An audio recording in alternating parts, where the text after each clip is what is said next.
Hello friends, आप देख रहे हैं आपका चैनल शेयर बाजार विद आयुष और बात करेंगे इस वीडियो के अंदर नेशनल एल्यूमिनियम यानी नाल्को के स्टॉक के बारे में।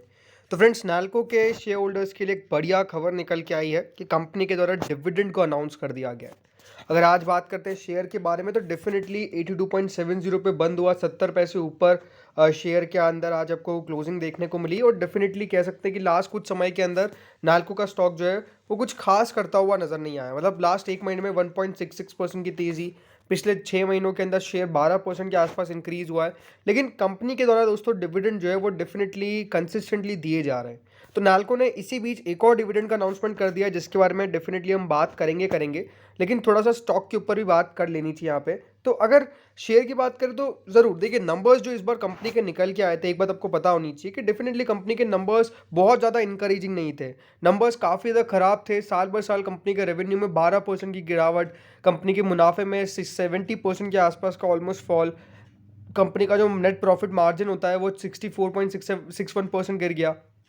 तो नंबर्स ओवरऑल जो सारी मेटल कंपनीज के निकल के आ रहे थे वो डेफिनेटली काफ़ी ज़्यादा चिंताजनक थे। और मेटल्स कंपनी के जो भी देखे नंबर्स निकल के आए वो डेफिनेटली बहुत ज़्यादा बुरे थे। इसको कहने में कोई गलत बात नहीं है।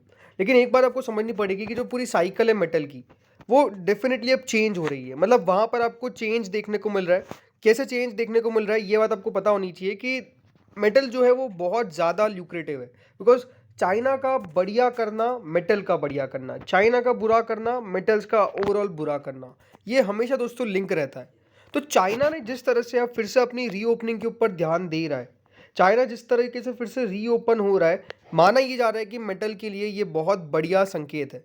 और इसीलिए आपको साफ साफ नज़र भी आएगा कि मेटल्स जो है वो लास्ट 6 महीनों के अंदर तब भी ओवरऑल ठीक ठाक करे हैं, बहुत बुरा नहीं करे। 6 महीने में 12% का रिटर्न डिलीवर किया है। तो इसका मतलब क्या है कि मेटल्स के अंदर आपको वापस से चेंज देखने को मिला है। शेयर का अगर 52 हफ्तों के हाई की बात करूँ तो वो 132 रुपये का है। तो शेयर अभी भी अपने 52 हफ्तों के हाई से काफ़ी नीचे है। इसको कब, इसमें डेफिनेटली कोई डाउट नहीं है। बट अगेन एक यहाँ पे समझना पड़ेगा कि जैसे जैसे नंबर्स बेहतर आना शुरू हो जाएंगे वैसे ये सारे शेयर्स बढ़िया करेंगे, ये आपको पता होना चाहिए। नेल्को में दोस्तों एक बात साफ साफ अच्छी क्या है कि मेटल कंपनी ओवरऑल हमेशा डेट फ्री आपको ज़्यादा देखने को मिलती नहीं है, लेकिन ये एक कंपनी है जो ऑलमोस्ट डेट फ्री है। अपनी बुक वैल्यू से ज़्यादा ऊपर ट्रेड नहीं करती है, ओनली 1.17 टाइम। कंपनी की डिविडेंड डील बढ़िया है जिसके बारे में भी हम बात करने वाले हैं। कंपनी की प्रॉफिट ग्रोथ काफ़ी बेहतर रही है जो भी अपने आप में एक बहुत ही बढ़िया बात है। और कंपनी का जो डिविडेंड पे आउट रहा है वो बहुत ही हेल्दी रहा है। दिक्कत कहाँ आती है कि इनके जो इक्विटी के रिटर्न्स है वो थोड़े से लो है, इसमें कोई डाउट नहीं है।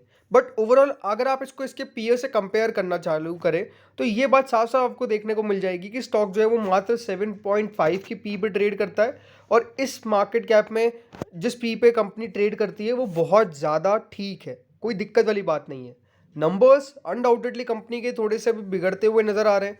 कंपनी का मुनाफा ज़रूर दोस्तों कम होता हुआ नज़र आया है काफ़ी ज़्यादा। कंपनी के नंबर्स में ये कह सकते हैं कि साल बर साल और क्वार्टर ऑन क्वार्टर दोनों में थोड़ा सा डिक्लाइन देखने को मिला। इसीलिए जो कंपनी का नेट प्रॉफिट है उसके अंदर क्वार्टर ऑन क्वार्टर में 170 करोड़ था, उससे 274 करोड़ हुआ। लेकिन साल बर साल के अंदर एक मेजर डिक्लाइन आपको देखने को मिल गया, बिकॉज 830 करोड़ से घट के कंपनी का मुनाफा मात्र 274 करोड़ का रह गया। जो कंपनी का ईपीएस का भी 4.5 का हुआ करता था पिछले साल, वो मात्र 1.48 पे आ गया। तो स्टॉक के अंदर गिरावट स्वाभाविक थी बनना, क्योंकि नंबर्स काफ़ी ख़राब निकल के आ रहे थे। बट हाँ, अब ये माना जा रहा है कि Q4 से नंबर्स के अंदर आपको एक बड़ा चेंज देखने को मिलेगा। और इसीलिए अब कंपनी के द्वारा इन्वेस्टर्स को खुश करने के लिए डिविडेंड की भी घोषणा की गई है। और जो डिविडेंड दोस्तों कंपनी के द्वारा घोषित किया गया है वो कितने रुपए का है? 2.5 रुपीज़। जी हाँ, 2 रुपये 50 पैसे का डिविडेंड दोस्तों इस बार कंपनी ने अनाउंस कर दिया है अपने इन्वेस्टर्स को।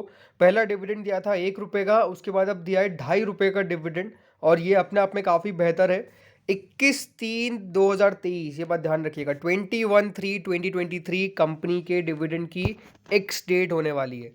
अब ये बात बहुत इंपॉर्टेंट है कि लोग एक्स डेट और रिकॉर्ड डेट में काफ़ी कंफ्यूज रहते हैं।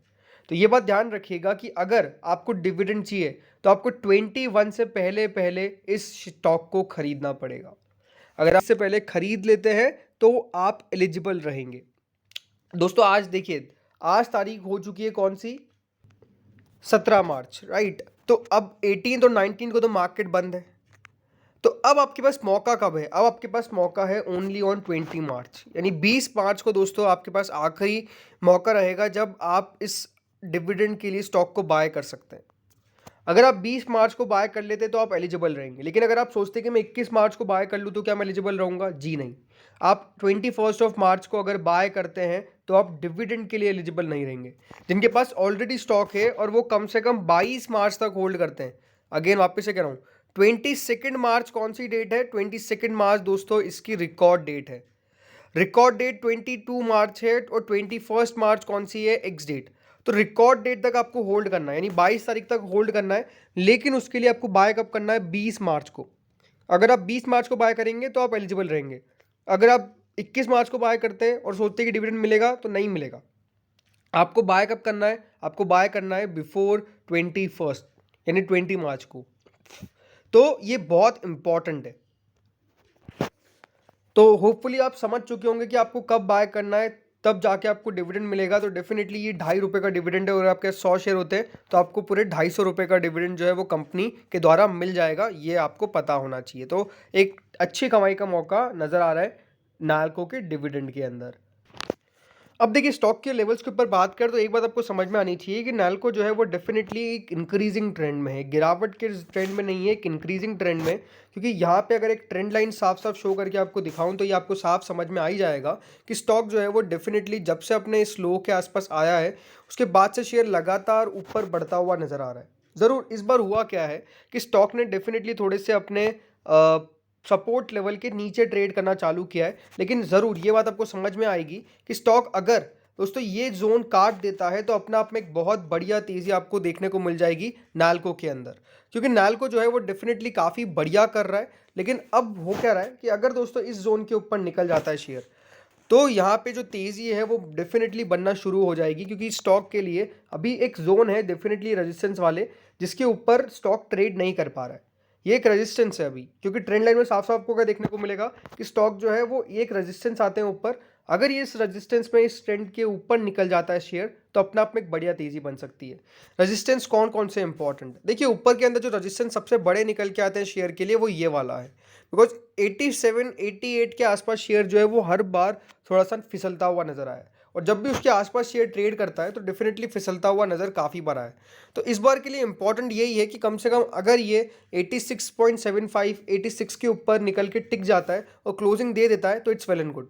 बट अगर क्लोजिंग नहीं मिल पाती है तो फिर वो थोड़ी सी वापस से वही है कि स्टॉक में थोड़ी सी एक बिकवाली बनने की संभावना बन जाती है। देखिए स्टॉक ने यहाँ पे सपोर्ट लिए कितनी बार, फिर यहाँ पर ज़रूर सपोर्ट लिया था लेकिन लिया नहीं, बट वापस से शेयर ऊपर चला गया। और अब यहाँ पर क्या हुआ, वापस से इस बार ट्रेंड लाइन को इधर ब्रेक किया और अब स्टॉक उसके नीचे ट्रेड कर रहा है, बिकॉज वो एक रेजिस्टेंस के तौर पे काम करते हैं। तो अब वो रेजिस्टेंस जैसे ही क्रॉस होगा तो यहाँ पर ब्रेकआउट बनने की संभावना पूरी पूरी दिखती है। मुझे लगता है कि शेयर के अंदर आने वाले शॉर्ट टर्म में 85 to 95 के टारगेट जो है वो अनफोल्ड होने चाहिए। बिकॉज एक बार 85 86 के लेवल को क्रॉस किया तो 95 तक जाने की पूरी पूरी संभावना रखता है, बिकॉज वो अपने आप में काफ़ी क्रूशियल लेवल है। तो इस वीडियो में इतना ही था, होपफुली वीडियो बढ़िया लगा होगा। Thank you friends for watching this video.